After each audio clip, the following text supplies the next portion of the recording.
Okay, Team Summit. Just want to give you a little update. We'll call it the State of the Club address for what's happening at Team Summit. Um, Hopefully, you'll forgive me for sitting down because I'm still nursing along my broken leg and reading from notes because there's a lot of important stuff and it's almost too much to remember. Anyway, first thing I want to do is really just thank everybody for your investment in Team Summit, whether you're a member, a sponsor, donor, volunteer, resort partner. What you give to Team Summit is making a difference at Team Summit. Personally, I've just completed my 5th season as executive director, and it's been an amazing 5 years. Team Summit has a meaningful mission, vision, and values. And over the 5 years I've been part of the organization, we've really leaned hard into those and used them as the benchmark for everything that we do here at Team Summit. We've been able to do this by focusing on a process rather than on results. And for each athlete in our program, we are working to help them take their next step in growth athletically and personally, rather than focus on winning a competition or podiums or qualifying for some championship. We call the steps of the process personal podiums because each step is unique to the individual, and when an individual accomplishes their next step, that's a podium for them. Intentionally, this has produced some incredible results athletically and organizationally, and we're pretty excited about those. As an organization, there were some obvious goals we needed to accomplish when I first came on board here at Team Summit. Those included stabilizing our core staff. In our industry, movement among staff is the norm. Our wages and benefits were some of the lowest in the industry, and so we created a plan to improve the retention of our core athletic staff. This has allowed us to hire and retain mature, experienced, knowledgeable leaders to run our programs. And this process has put us in a position where we have had a coach named by our national governing body as Coach of the Year for 2 consecutive seasons. Next was improving our communications. I love to tell the story about my first day at Team Summit. I asked for a phone number for one of our parents who had helped us with some administrative marketing kind of stuff. And so I was sent a Google spreadsheet. That Google spreadsheet was over 400 rows long and over 50 columns wide. And I was supposed to go through that and figure out how to contact this person. Realized that day that we had communication challenges, and those could be overcome, and they could relatively simply be overcome. So we focused on, first thing was getting a manageable database in place that would allow easy access and year-over-year consistency and retention of data on our families, sponsors, volunteers, everybody that makes Team Summit what it is. The second thing that we needed was a friendly, knowledgeable person that was answering the phone and responding to all of our general email inquiries. And so we were able to, through training and communication with the leadership team, be able to get that position in place so that when somebody wants to know about Team Summit, there's somebody ready to give them the answers that they need. Next process of that was we decided that our web page really needed to be the central source for everything Team Summit. This is really important because, if you want to know what's going on with training, with a competition, you want to know about our programs, who our leadership people are, anything like that, rather than having multiple places to go and look for that kind of stuff, we wanted one place where it could all happen. And so we did a major overhaul of our webpage. We've now done it twice since I've been here at Team Summit, and continue to grow and improve ourselves in that manner. And so this really makes it easy for families to find the information they need when they need it. And that was really important because we would do family orientation in the fall, and we would spew tons of stuff at our families, our parents in particular, that they needed to know for the whole season. But maybe they didn't need to know it until January or February. And then January or February would roll around and they'd be asking us a question and we'd be like, oh, well, we told you about that at orientation. Well, that wasn't good enough. People need information that they need when they're looking for it, not when we want to give them to them. And so the webpage became the place where people can find the information about Team Summit they need when they are looking for information about Team Summit. The next step of that was a process for regular dissemination of program and training information. And we established training calendars and weekly communications from our key staff so that athletes always knew where they were going, and parents knew where they were taking their athletes ahead of time. And so, there was less need to call or text or try and communicate with the coaches on the last minute. And then the last thing we needed was a place for urgent last minute communication. And so between our database and our calendars, we're able to get out any last minute changes immediately in real time and push those out to you as families. Next thing we needed to work on was we needed to really grow our resort partnerships.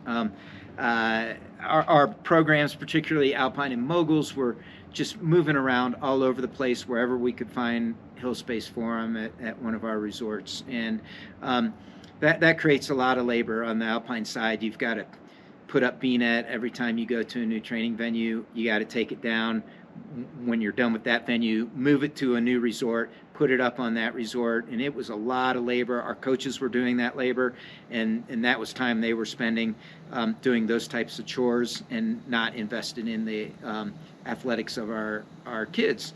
And so we needed to solve that program. In Moguls, we built 11 courses my first year at Team Summit, and each one of those costs us about 2,000 man hours total to build. So one, you're killing your staff. Two, when you're building a course, the athletes don't have a course that they're training on until the course gets built. And so we had to solve those solutions. Our resort partners have come to the table. We have great training venues now, and those are committed to us throughout the season, and that's saving us a ton of labor in prepping and building venues that then is in turn reinvested in the athletes and the progress of the athletes. And as part of that too, we really wanted to embrace the cultures of the resorts. We felt it was important not to force Team Summit and our values onto the resorts, but find out what the resorts' values were, how those meshed with Team Summit resorts, and hone in on those things that were important to the resorts, so that we could be part of their identity and fit seamlessly into what they were trying to accomplish at their resorts. That has worked really well. And then finally, ensuring long-term support and support from our resorts now is better than it's ever been, at least in the last decade or more at Team Summit. And we continue to build and grow those relationships.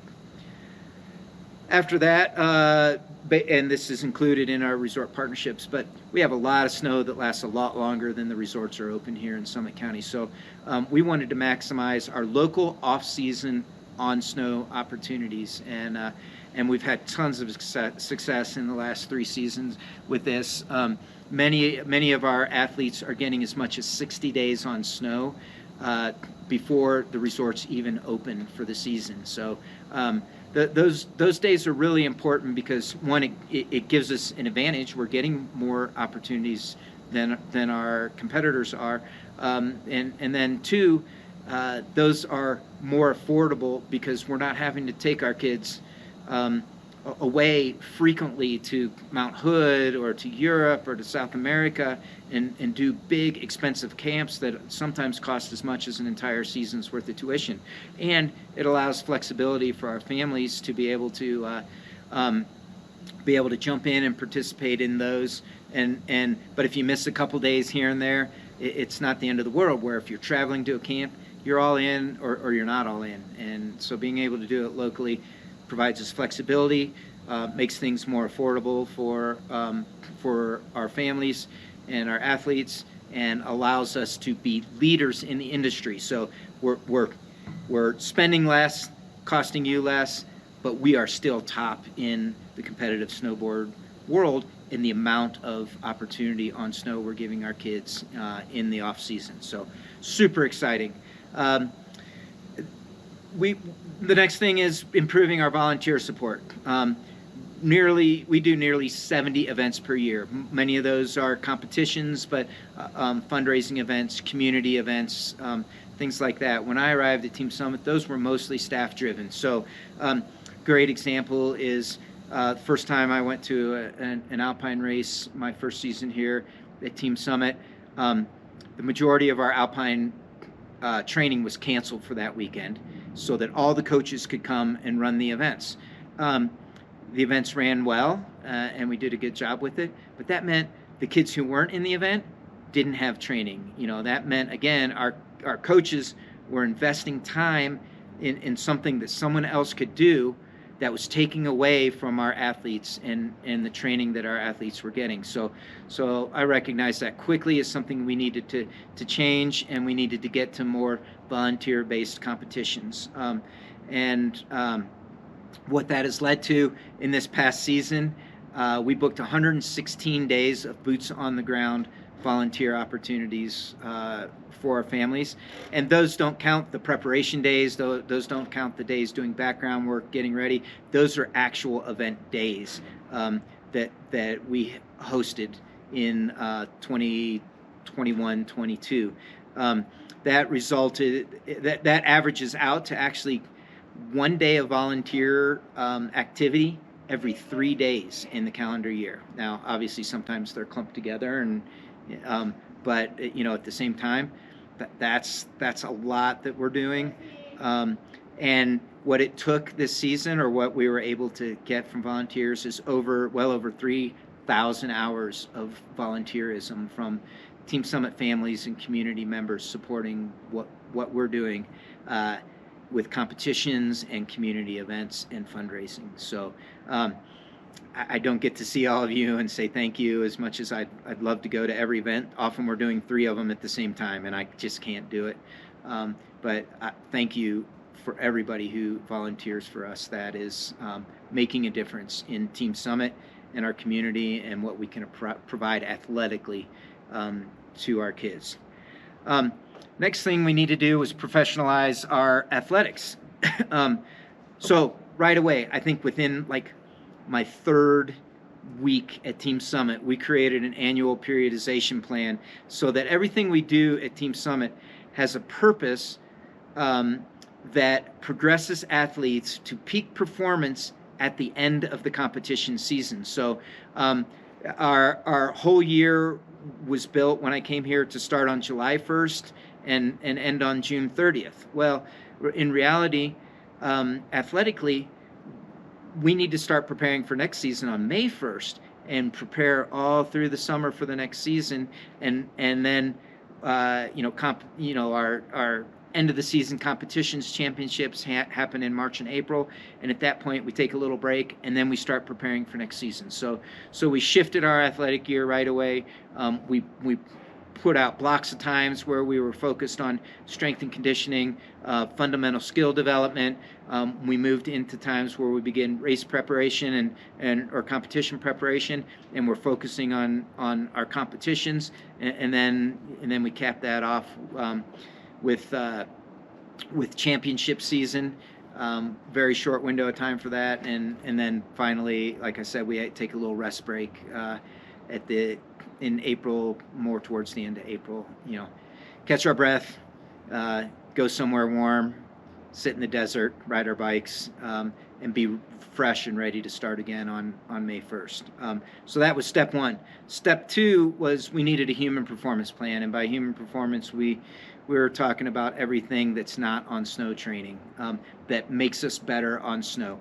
Human performance allows us to have less injuries during the season. It allows us to be stronger competitors, so that we can train harder, we can compete harder, we don't have as much fatigue out there, and if there is an injury, minimizes the time it takes to recover from that injury and get back out there and get going. So, first thing we did was we brought on board a human performance director. We added to that a human performance assistant coach. Those two people in our annual periodization plan coordinate, plan, and orchestrate all of our strength and conditioning programs. Next, they needed somewhere where they could do that reliable. We have great rec centers here in our community, but when 50 Team Summit kids show up to a rec center, it doesn't make anybody happy when we overwhelm them like that. So through some generous donations and several years of work, we've created the Rosner Human Performance Center here at our offices in Snowbridge Square at Copper Mountain, and we have appropriate, reliable space where we can do that athletic training for our athletes. And then another big piece of that was our partner with Vail Summit Orthopedics and Neurology. And this has given us a great resource to make sure that our athletes have access to the highest quality care available once they are injured. And that includes head injuries, and the right people are in place to assess them, make sure that they're getting the best care possible, and then also assist us in our recovery and return to snow program. So really excited for that opportunity. The other thing that we needed to strengthen was our educational opportunities. So quickly learned that we needed to take ownership of this. We were pretty reliant when I arrived on the schools in our community and those schools to really provide us the resources that we need, but it wasn't a seamless process by any stretch of the imagination. And so we created the position of Academy Coordinator. It's a part-time position. We're interviewing for our next Academy Coordinator right now. So if that's something you're interested in and you have some knowledge in that world, and you know the Summit County school opportunities, we'd love to hear from you. That said, our Academy Coordinator has helped tighten, smooth out our relationships with our local public schools as well as the Peak School and some online opportunities that are available to our athletes here in our community. So that has allowed what we call our academy program, so our full-time athletes to be able to continue to get a high quality education. Our team GPA, the last time we checked, was 3.76, so we're doing pretty darn good. And this makes sure our kids are able to get the education they need and want, whilst having a rigorous athletic schedule as well. So great transition to have an academy coordinator, and we're looking forward to continuing to build and grow in that program. Next, we needed to grow our base. Our base is Intro to Team Summit, and we've been crazily, ridiculously successful at doing that. The main things there was putting in place an organizational structure so that we had leadership, not just at the top, but across our resorts and our programs in Intro to Team Summit. And then we needed good communication with them. Addressed that earlier when I was talking about communication. And then the third place was we needed a curriculum. And so we embraced U.S. Ski and Snowboard Skills Quest curriculum. Through that curriculum, we're allowed to give those kids a focus that builds them fundamental skills that are applicable across our programs as they work their way up through the ranks here at Team Summit. And so really excited about the success of that program, and that's one area that we're really going to dig into opportunities at strategic planning to allow that program to continue to grow, because it is becoming a beast that is difficult to manage. Then we needed to stabilize our financials, make sure we were prepared for a rainy day. This took longer than we'd have liked to. We weren't quite there going into COVID when that was important. Fortunately, there was plenty of financial assistance to get us through COVID and allow us to continue operations with some adjustments to our protocols and things like that. But I think we managed that that time in Team Summit's history and in our world's history, as well as anybody did. But in the meantime, we've been able to put together a reserve fund so that next time when something happens, perhaps it's the recession that people are talking about that could come in the next couple of years, we're prepared to be a sustainable organization through difficult financial times, so that we're not letting our families down or even going out of business, but we're prepared to make it through those times. And then sustainability, when we talk about it here, we're talking about keeping our costs managed to the maximum that we can. And the first step in that is all that I have mentioned above, all the new things, positions we've added, growth in programs and staff, having more year-round coaches. We've done that without having a major increase in our tuition costs in 5 years, actually. And we've done that through penny pinching, having reliable people leading our programs and managing program budgets. And then we've created a unique coaching structure that not many programs in our business have done. And we're going to talk about the results of that in a minute. But essentially, what we've looked at is having a team coaching approach, where many of our peers, I would argue most of our peers, hire a coach for every 6 to 8 athletes, and that allows those 6 to 8 athletes to have a lot of individual attention from one person. But if 2 kids out of that program qualify for some competition and the other 4 don't, well, does the coach go with the 2, or does he stay with the 4? And he or she, do they go to stay with the 4? Or and what happens to the kids that the coach doesn't stay with? And so through our team coaching structure, we're able to have a team of kids or a team of coaches working with each group of kids. So when we have those types of qualifications and things like that are part of the sport, we're able to manage those and still provide excellent support to our athletes, whether they have remained at home or they've traveled to those competitions. And and they know the coach that's with them. The coach that's with them knows them. This has allowed us also to have fewer, better qualified coaches at Team Summit, and that really gives us core staff that is sustainable, mature, and committed to the kids and the programs. And then last piece on sustainability, I'm really excited about. I just kind of stumbled onto this data actually in the last month and a half or so. Is we've grown our tuition assistance programs from $50,000 per season in the 2016 and 17 season to over $195,000 in this season. So, really excited to be able to provide more help to more people, even while we're working hard to keep our costs down, and we'll continue to work on that. So, these are great successes that have allowed us significant growth. I just want to talk about this. And I'm sorry this is taking so long, but I think this is, in my mind, important information.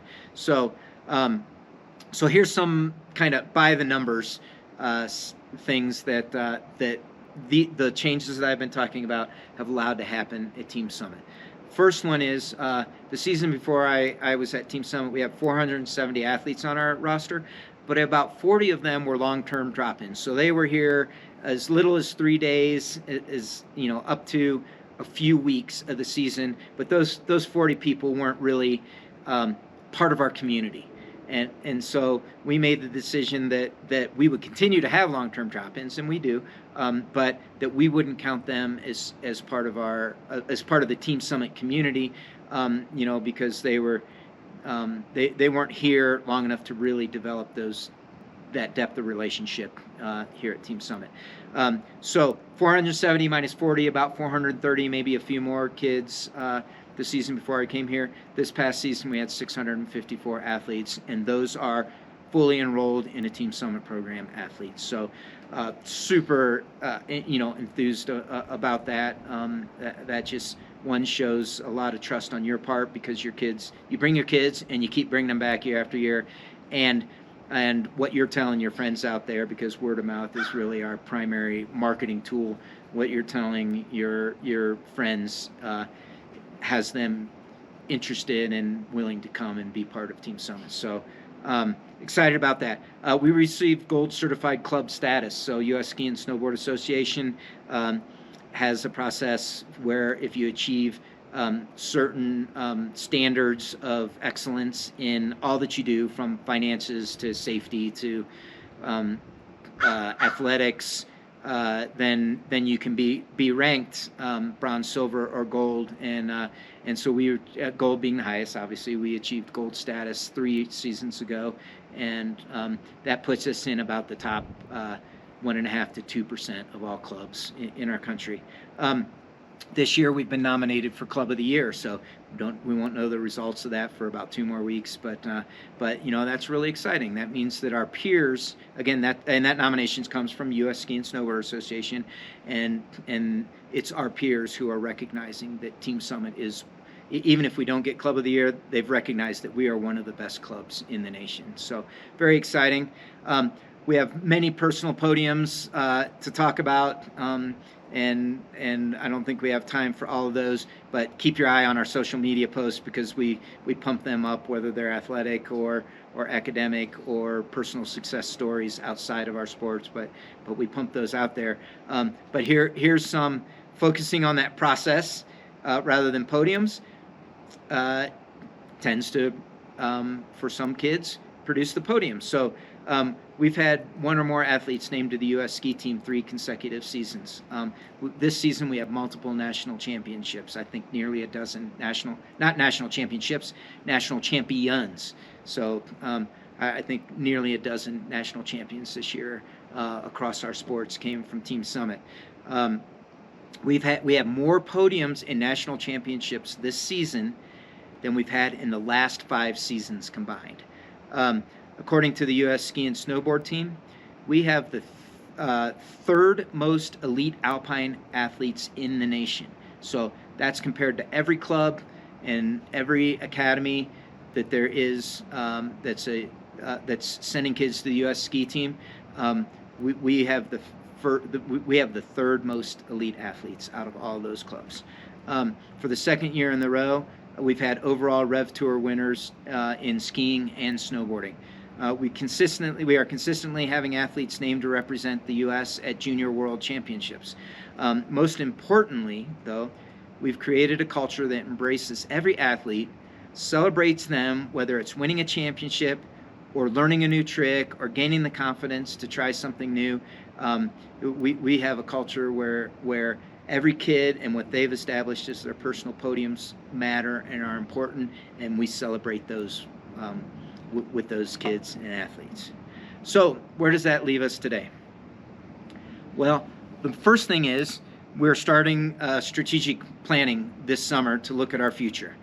We did this my 2nd summer here, and that set out many of those things that we've accomplished, that lined those out, and gave us targets to shoot for that we felt were the most important ones at the time for Team Summit. So what's next? Well, there's a lot to consider. One is we've had significant growth, so we need to understand what our critical mass is. We've had to cap some of our programs, and I hate it, particularly ITS. We have a cap, a maximum number of ITS athletes that we can take next season, and there are a variety of factors from hill space to coaches, the ability to manage the numbers. There's a lot of things that are part of that. And your entry level program is like the last place you ever want to block access to. So we're looking at creative ways that we can keep access available to anyone within our community who wishes to be a part of Team Summit. Critical mass, what is it? And how can we push the limits of what our critical mass is? Next thing is almost $200,000 in scholarships. Great, but we need to be looking at 3 to 4 times that amount in our scholarships and tuition assistance programs. So we've got a great advancement committee, and they're working hard and looking how to grow that. But that's a huge priority for us. Tuition scholarships are great, but that's really only one of the costs of being part of our sports as well. So how do we support an athlete who qualifies for a big event and they can't go because it's too expensive? Junior Worlds, I mentioned we've had kids qualify that, multiple national champions, even more national championship qualifiers. Those are one-offs that come up last minute that cost thousands of dollars per athlete. And so what can we do to support those athletes to be able to make a last-minute trip to Maine for 2 weeks, or to Europe for 2 weeks, or to New Zealand for 3 weeks? All of those important events where you don't want to lead a kid to get to those levels and not be able to support them. So we're looking at an additional perhaps scholarship opportunity, several things in the conversation that strategic planning group will work out to help support those kids when they have those successes. As athletes travel farther and for longer periods of time, we support their academics. So that's something strategic planning and our next Academy coordinator are going to have to work on to make sure we've got healthy things in place so those athletes aren't losing educational opportunities to embrace athletic opportunities, or vice versa. So all of these questions and more are going to be asked over the next several months. There will be opportunities for you to voice your opinion as we investigate and plan for our future. So keep your eye out, and when you see things like surveys, or you get a call from somebody on strategic planning to talk about stuff, don't ignore those opportunities. That's your place to give us your voice. All right, we've come a long way in 5 years, but we are just scratching the surface of our potential. Everything we have done can be improved, and there are new things we are just beginning to imagine are possible. We are in the right place at the right time with the right people to do much more than we have accomplished over the last 5 years. It's funny, maybe ironic, but not focusing on results has ended up producing some really great results here at Team Summit, and we look forward to what's coming up. So we will keep focusing on the process, see where we can push the limits of our potential, and I just want to say thanks for listening, and I love this sport. Woo!